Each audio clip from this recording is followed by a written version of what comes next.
So as you and your sister and your family, you're running several multi-million-dollar businesses, and you guys are fairly young.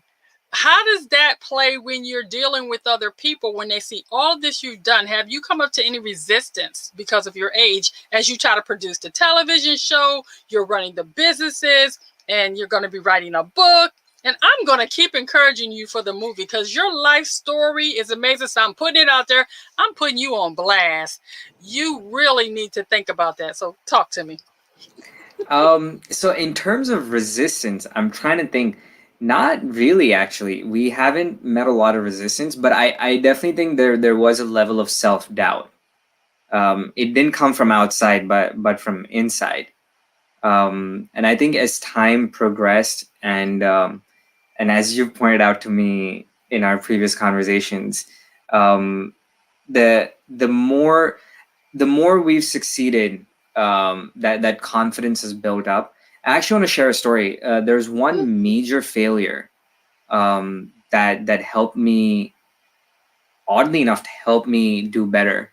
We started a business in 2016, and we scaled it up so quickly that within 3 months we were hitting $100,000 a sale a month. It was insane. And till I didn't do that business, I never understood what it meant that growing too quickly could be a bad thing. Because that business grew too quickly, we scaled too quickly, and I ended up losing close to $400,000 on that business within a year.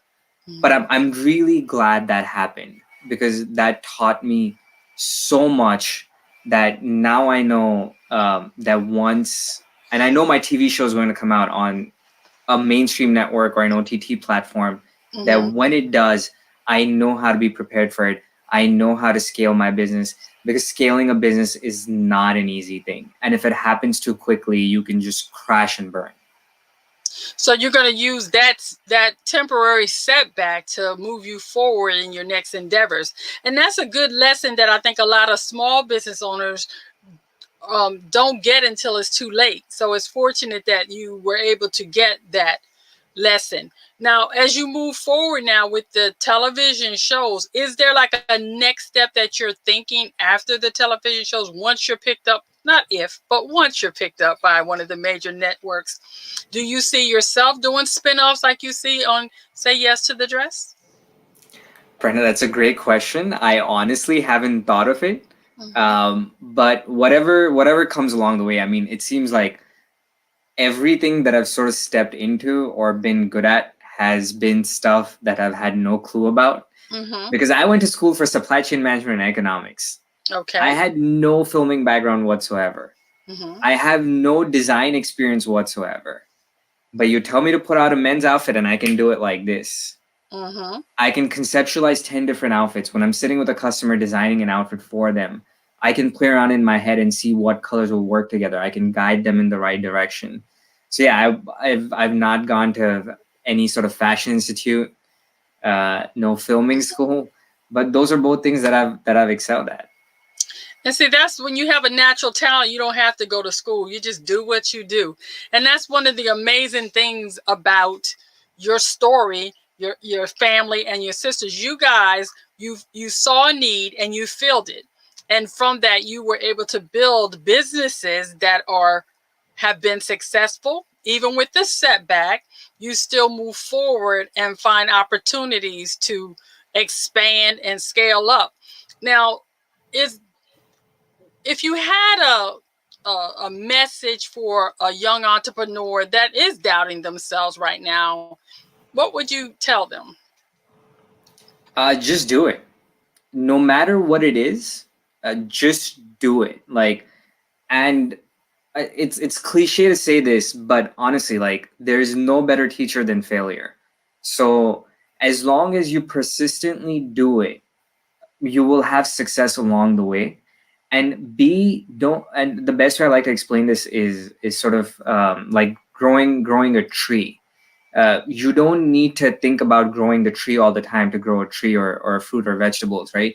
You need to make sure that you provide the right manure, you have sunlight, you have water, and the tree will grow on its own. I think a lot of people focus on sales and growth and forget the principles along the way.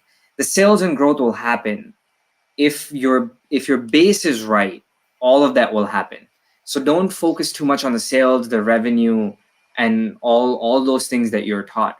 Really focus on what you're offering and how you can offer that better than anyone else. With your, I would guess I'm saying, have you ever suffered from imposter syndrome because of the fact you haven't had the schooling in some of the areas that you have been successful in? All the time. Imposter syndrome to the max, all the freaking time. Even when, so the reason I think the show hasn't already been on an OTT platform like Netflix or a TLC or a Bravo, I think is because of imposter syndrome.